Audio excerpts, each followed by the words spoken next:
Habíamos dicho, pues efectivamente esta norma, además de ser un documento histórico, de ser un documento político, es además un documento jurídico, ¿no? Y Ángel Rodríguez, catedrático de Derecho Constitucional, presidente de la Asociación de Constitucionalistas de España, pues seguro que nos puede disertar sobre este tema con muchísima solvencia. Pues Ángel, cuando quieras. Muchas gracias. Muchas gracias. Buenas tardes a todos. Yo también, en primer lugar, pues quiero agradecer la invitación de mis queridos compañeros, la profesora María Salvador, el profesor Jorge Aguacil, directora y subdirector del Centro de Estudios de Partidos de la UNED, y al el Departamento de Derecho Político, que también colabora en la organización de esta jornada, como no. Eh, y quiero también felicitaros por el acierto del enfoque. Me parece que el enfoque interdisciplinar, como se está comprobando esta tarde, pues ha sido muy acertado. Y la verdad que he aprendido mucho de las intervenciones precedentes del profesor Mariano Esteban y la profesora Inés Delgado, porque tanto desde el punto de vista histórico como propiamente politológico, creo que se ha definido muy bien el contexto en el cual necesariamente hay que hacer el análisis jurídico de la ley. Aunque claro, este análisis jurídico tampoco estará completamente aislado de lo anterior. Voy a hablar un poquito también del contexto, porque si no, el análisis jurídico no puede hacerse, ¿no? Em, a mí me gustaría solamente añadir dos cosas sobre este enfoque general. La verdad que tanto la intervención del profesor Esteban como de la profesora Delgado nos han trasladado, incluso algunos los que tuvimos, en fin, por razones de edad, la oportunidad de vivir en parte de aquel proceso, nos ha trasladado a aquella época. Em, yo solamente me gustaría resaltar algo, y es que, claro, cuando hacemos el análisis de un proceso que ya conocemos y que lo analizamos 50 años después, es muy difícil trasladar la sensación de incertidumbre continua en la que se están desarrollando los acontecimientos. Entonces, claro, muchas veces, desde nuestra posición actual, podemos decir, hombre, ¿cómo que esto se hizo así? ¿Cómo es que no se hizo de esta otra manera? Es que realmente no se sabía muy bien cómo iba a ir evolucionando el proceso y además con toda una serie de presiones, antes se han citado, tanto sociales, políticas, en fin, el fenómeno del terrorismo de ETA, etcétera, etcétera, ¿no? De manera que yo creo que ese sentido de la incertidumbre nos puede ayudar un poco a comprender las decisiones difíciles que se van tomando a cada momento, ¿no? Y, y la segunda precisión que me gustaría hacer, yo voy a intentar insistir en ello. Creo que la ley, las opciones que toma el legislador en 1976, influyeron mucho en el modelo de estado de partidos que tenemos en la actualidad. Yo incluso me voy a atrever a hacer un pequeño rastreo de decisiones que se toman entonces y cuya huella podemos ver, por ejemplo, la Constitución actual y la regulación actual. Evidentemente, pues cambiando un montón de cosas, ¿no? Pero la primera huella sí, sí que está ahí, ¿no? Bueno, yo me he atrevido a tener una pequeñísima presentación, más que nada que para guiar mis palabras, y me han indicado cómo se puede hacer para que se pueda compartir. Eh, Me parece que la estoy compartiendo ya. De manera que, perfecto, muy bien, pues es una cosita muy breve y más que nada, como digo, para poder guiar lo que quiero decir. Yo voy a dividir estos 20 minutos de los que dispongo para hablar, en primer lugar, de cómo se toman decisiones que yo creo que se reflejan muy bien en el texto de la ley, que preconfiguran el estado de partidos que tenemos en la actualidad, al menos las decisiones más importantes, ¿no? Están ya en semilla, en germen, en esta ley. En segundo lugar, intentaré demostrar esto analizando algunas opciones legislativas de la ley cuyo cincuentenario estamos ya celebrando. Y por último, me centraré en algunas consecuencias, las que yo creo más evidentes, ¿no?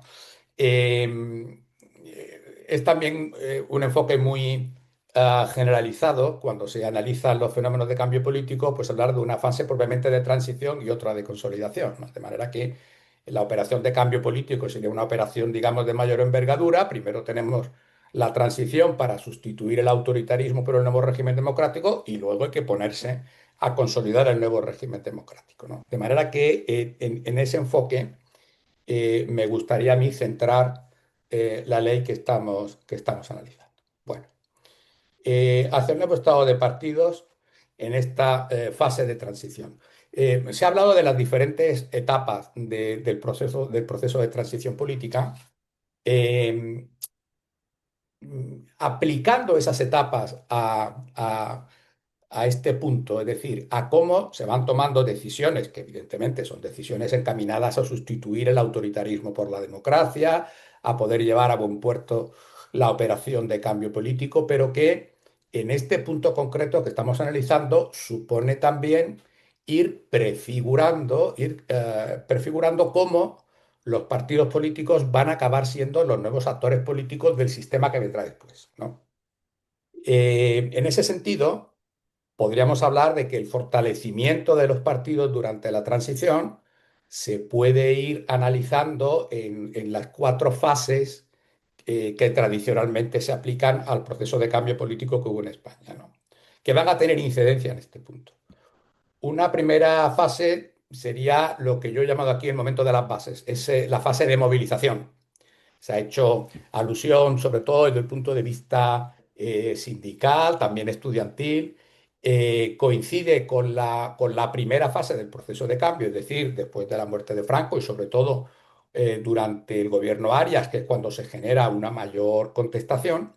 Ahí es cuando hay un fortalecimiento de los partidos de la oposición porque participan en esta fase de movilización, bueno, en algunos casos dirigiéndolos. Es verdad que estamos hablando de una fuerte presencia, sobre todo sindical, pero hay una unidad muy fuerte entre opciones políticas y opciones sindicales. El punto que a mí me gustaría resaltar es que en esta fase de movilización se produce un fortalecimiento del papel, de la postura negociadora con la que los partidos van a poder después pactar con las élites del régimen que están también protagonizando esta operación de cambio político, cuál va a ser su propio estatuto jurídico-político como protagonistas del nuevo régimen democrático, ¿no? De manera que habría una segunda fase, que sería la fase de legalización. Si la primera es el momento de las bases, pues ahora sería el momento del Estado. Esta es propiamente la que vamos a analizar en el texto de la ley 21/1976. Llega un momento, sobre todo cuando se produce el cambio de Arias por Suárez, cuando, digamos, se enfrenta con cierta perspectiva, con cierta seriedad, con cierta voluntad de hacer un cambio democrático en donde el Estado dice tenemos que legalizar asociaciones políticas, partidos políticos, porque si no, no vamos a poder ir a elecciones, ¿eh? Estamos hablando de un momento, el de aprobación de la ley 21/76, en donde todavía no se ha aprobado la ley para la reforma política. Es decir, estamos en un momento en donde ya se ha optado por este viraje democrático de la operación de cambio, ya se ha dejado atrás la etapa Arias, pero todavía se está cocinando lo que con el tiempo será pues, la ley para la reforma política, la que se someterá a referéndum en diciembre del 76, que se aprobará como nueva ley fundamental, etcétera, etcétera, ¿no? En este momento de legalización tiene mucha importancia la idea por parte de las élites del régimen de que la operación se haga en la medida de lo posible cumpliendo la operación de cambio político, me refiero, cumpliendo la más estricta legalidad. Lo que en frases de Torcuato Fernández Miranda que se hizo célebre fue vamos a hacerlo de la ley a la ley. Y eso que ya era difícil, porque claro, los principios del movimiento nacional, lo que se basaba el franquismo, pues se consideraban por su propia naturaleza inmutables y no susceptibles de cambio. Por lo tanto, intentar hacer un proceso legal tenía su complicación. Pero ese era el intento que había. Por lo tanto, ese momento de legalización, que es el que nos vamos a centrar, eh, tiene que, tiene que mirar con un ojo a la legalidad vigente, que todavía es la legalidad franquista, y mirar con el otro a lo que pretendemos hacer en el futuro. ¿Qué es lo que se pretendía hacer en el futuro? ¿Qué son las dos fases que vendrían después y que también contribuyen a fortalecer a los partidos? Evidentemente, el momento de las elecciones, estamos ya en junio del 77, los partidos que concurren a las elecciones generales del 77, ya una vez aprobada la ley para la reforma política, son aquellos que se legalizaron al amparo de esta ley del 76, ¿no? De manera que es evidente que sin esta primera fase de legalización no podía haber habido elecciones y después de las elecciones del 77, pues el momento de consolidación, el de redacción de la Constitución, en la aprobación de un nuevo texto constitucional que intentaremos al final ver, rastrear al menos cómo la propia ley influye en la Constitución, ¿no? Bueno, yo por darle un poco de visibilidad a esto, pues he hablado del momento de las bases, el momento del Estado, el momento del pueblo y el momento de los dirigentes, ¿no? También podríamos hablar de esta fase de consolidación como la fase de desmovilización. Es cuando ya, una vez que ya se han producido elecciones, estamos en pleno proceso constituyente, ya lo que interesa es desmovilizar, estamos en la fase de los pactos de la Moncloa primero, de la aprobación de la Constitución después, es decir, una fase muy distinta del proceso de cambio. ¿Qué opciones en relación con la legalización de los partidos va a tener que tomar, se van a tener que tomar en este marco y en esta situación de incertidumbre? Pues en la preconfiguración del estado de partidos, insisto, siempre con este elemento de incerteza, ¿no? Bueno, a lo mejor alguien lo tenía todo muy definido, una hoja de ruta muy precisa, pero nadie sabía a ciencia cierta a dónde íbamos a llegar, ¿no? En la preconfiguración del estado de partidos hay que tomar decisiones sobre pasar del control ideológico al control estructural funcional. Voy a explicar esto muy brevemente. Todos sabemos que el estado de partidos tiene, digamos, dos grandes patas. El estado de partidos contemporáneo, el propio de las democracias que tenemos en la actualidad, significa que por una parte consolidamos el protagonismo de los partidos y por lo tanto consolidamos en el propio ordenamiento jurídico su papel de protagonistas en el proceso político, pero también el estado de partidos significa que no se renuncia a un control sobre la actividad de los partidos. Entre otras cosas porque la experiencia de consolidar el estado de partidos viene como reacción de un autoritarismo anterior en donde había un partido único, que es el que servía, digamos, el que servía de instrumento al régimen. Es decir, que también estado de partido sí, pero con estas dos patas, protagonismo y control. Lo que ocurre que en un estado de partido democrático no puede admitirse ya un control ideológico, como era propio del franquismo, ahora iremos a eso, y se sustituye por lo que hace ya mucho tiempo un ilustre constitucionalista italiano, Viscaretti di Ruffia, llamó control estructural funcional. Esto está en todas las constituciones contemporáneas. Los partidos os vamos a dar mucho poder, pero como es propio del constitucionalismo, siempre que damos poder, ponemos también mecanismos de control. No un control ideológico, Viscaretti lo llamó control estructural funcional. Bueno, lo que quiere decir es que queremos partidos que sean funcionales para el sistema democrático, no vaya a ser que, como ocurrió en el pasado, a través de un partido político se pueda destruir la democracia, ¿no? Bueno, esa decisión hay que empezar a pensarla ya en 1976 y esto se traduce en una opción que a mí me parece muy importante y es que se pasa de concentrar los controles en la legislación política al Código Penal. La idea de que los partidos son libres siempre y cuando no sean asociaciones ilícitas, siempre y cuando no incurran en un ilícito penal, empieza a estar presente ya en las decisiones del legislador en 1976. Ahora veremos por qué, ¿no? Durante el franquismo había habido, por supuesto, una legislación penal totalmente represiva, desde los primeros tiempos todavía en la Guerra Civil, desde la aprobación de la ley de la represión de la masonería y el comunismo, que luego se había traducido en el Código Penal de 1944 y reformas sucesivas en tipificar con penas incluso cada vez más graves en reformas posteriores de los años 70, ¿verdad?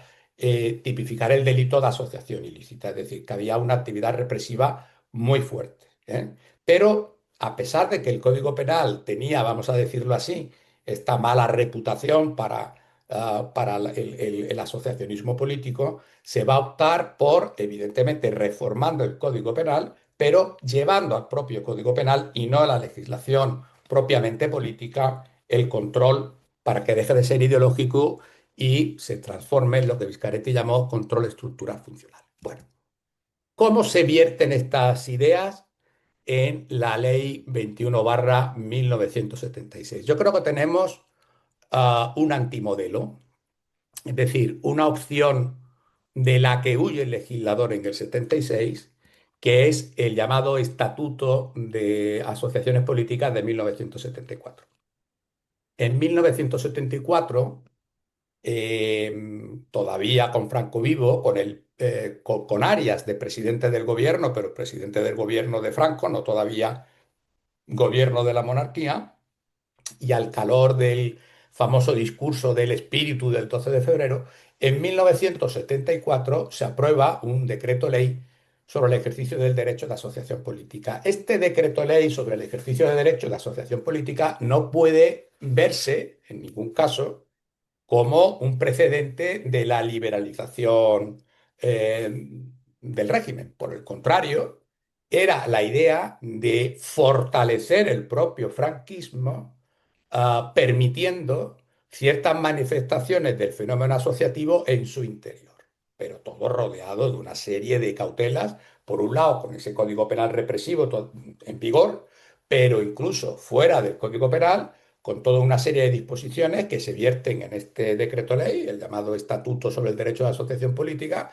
que se refiere al ejercicio del derecho de asociación ya contemplado en el Fuero de los Españoles, etcétera, etcétera, pero que está plagado de controles de fidelidad al régimen, de manera que por la ventanilla de ese estatuto del 74 solamente podían pasar las asociaciones que desde la más estricta obediencia al régimen querían poner en práctica lo que entonces se llamaba, con el eufemismo propio de la época, un ordenado contraste de pareceres. Es decir, el limitadísimo pluralismo que había en el interior del régimen, poder llevarlo dentro de la asociación. Bueno, eso es lo que está en vigor en diciembre del 70, junio del 76, cuando se aprueba la ley que estamos analizando esta tarde, que no solamente lo deroga ese Real Decreto Ley del 74, sino que cambia completamente el modelo.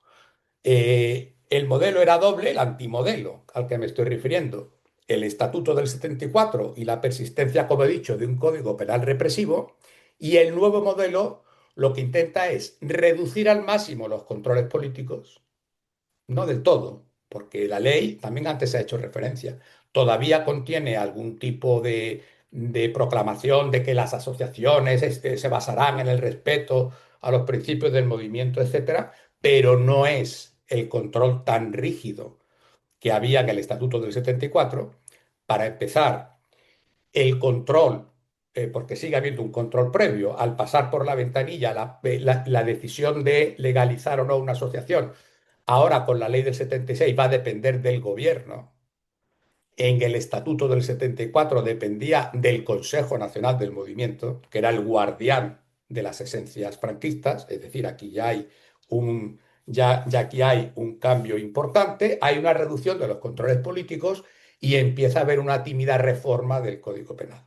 De manera que reformamos el Código Penal, de manera que todavía, también se ha mencionado antes, se contempla como causa de ilicitud estar sometido a obediencias de potencias extranjeras, etcétera, etcétera, pero hay, digamos, una primera apertura.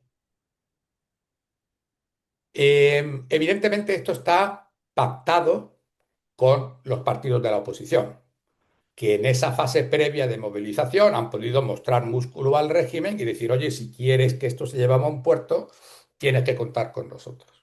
Pero con todo y con eso, era un camino demasiado angosto, sobre todo para las fuerzas situadas a la izquierda del Partido Socialista, que era, digamos, el límite que se iba a admitir para la legalización con la ley del 76, ¿no? Aquí hay un momento muy importante en la evolución de la transición, en donde, según los protagonistas, cada uno se pone de protagonista, ponen unos a otros y otros a uno. El Partido Comunista, que estaba teniendo interlocución con el régimen, cuando se le pide, oye, por favor, no participes en las elecciones, no te podemos legalizar y ya en el futuro lo haremos, el Partido Comunista dice, bajo ningún concepto. Santiago Carrillo dice, o estamos presentes desde el primer momento o no apoyamos esta operación de cambio de régimen, con lo cual esto va a tener un desprestigio internacional grandísimo. Y la postura del Partido Socialista, que sí había sido admitido a pasar por esta ventanilla y que, según a quien se le pregunte, pues también se muestran partidarios de participar en unas elecciones sin que esté legalizado el Partido Comunista, o por el contrario, dicen también, no, si los comunistas no van, nosotros tampoco. En cualquier caso, sea como sea, ahí se produce una situación de estancamiento. Estamos ya, va avanzando el año 76, se aprueba la ley para la reforma política, lo cual le da un peso importante a las élites del régimen, porque la oposición había planteado su abstención y, bueno, aquello fue un fracaso. La ley se aprobó con una participación bastante mayoritario, pero seguimos con ese problema, las elecciones hay que convocarlas y entonces se produce la reforma de la ley del 76 por un Real Decreto Ley de 9 de febrero del 77. La reforma es procedimental y está pensada para facilitar la legalización del Partido Comunista. ¿Qué es lo que dice la reforma de febrero? Mantiene la ley del 76, de febrero del 77, mantiene la ley del 76 prácticamente igual, pero introduce un ligero cambio en los controles.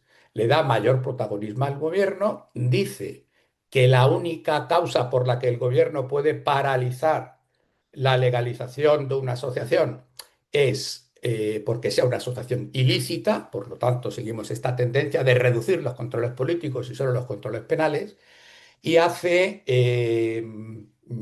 al que va a decidir sobre la legalización a la sala tercera del Tribunal Supremo. ¿Qué ocurre? Que los comunistas pasan por esta ventanilla. Y esta es la prueba de fuego de toda operación. La prueba de fuego era la legalización del Partido Comunista. ¿Qué es lo que hace el gobierno cuando ya empiezan las disensiones internas porque Suárez había prometido que los comunistas no iban, cuando hay esa especie de rebelión militar en el interior del gobierno? Pues tal como estaba previsto, le pasan la patata caliente al Tribunal Supremo. Le dice, nosotros no sabemos, decida usted, Tribunal Supremo.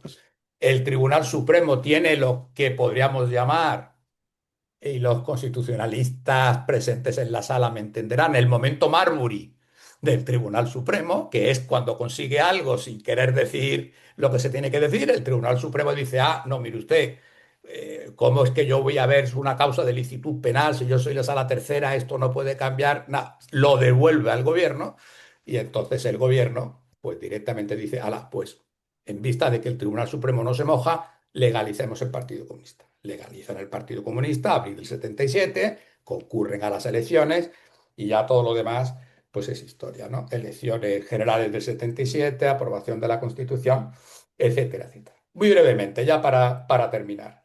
¿Qué es lo interesante de este enfoque?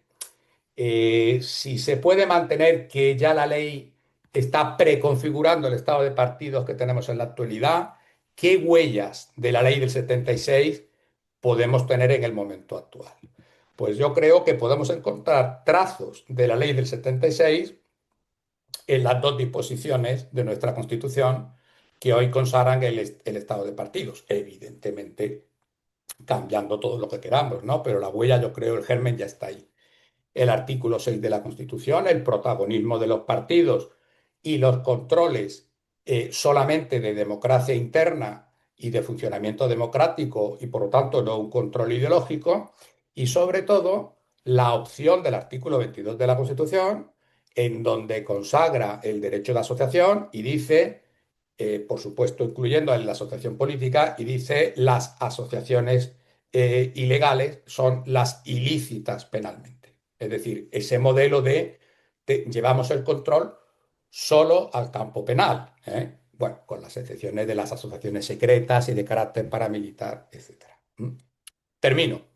Eh, Esto ayudó a resolver viejos problemas. Yo creo que ese modelo fue un modelo de éxito para la celebración de las elecciones del 77, para la redacción de la Constitución, y estuvo presente durante mucho tiempo, pero quizá no sea un modelo totalmente exitoso para enfrentarse a los nuevos problemas. ¿A qué nuevos problemas me refiero?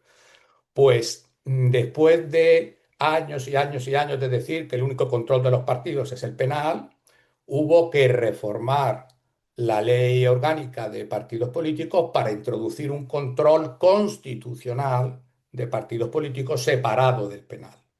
Eso supuso un punto de inflexión porque las bases de esa idea ya se habían puesto en el 76.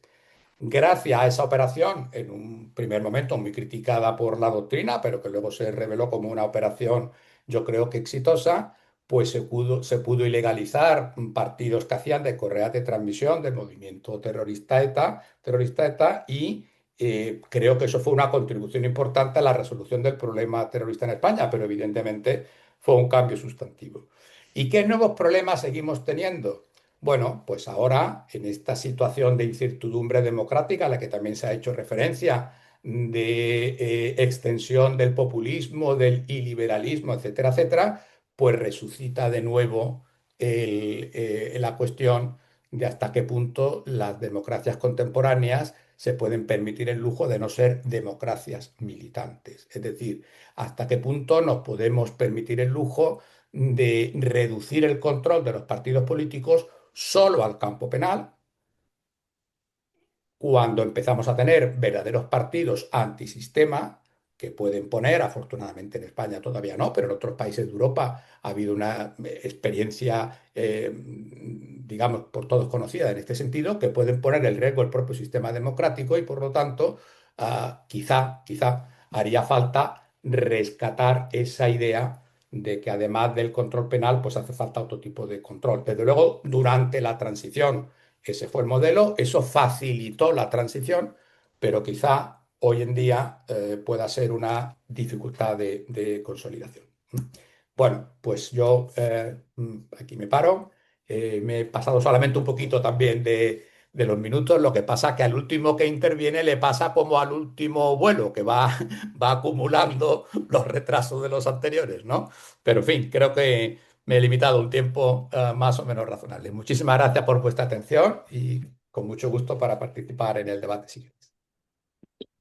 Pues muchísimas gracias, Ángel. Ha quedado clara este enfoque más jurídico, comenzando por tu clara enfoque también politológico, ¿no? Hablando de la necesidad de fortalecimiento de los partidos y después centrándote ya en la ley en concreto, viendo los antimodelos, el nuevo modelo y la proyección de este documento jurídico en todo el proceso de transición.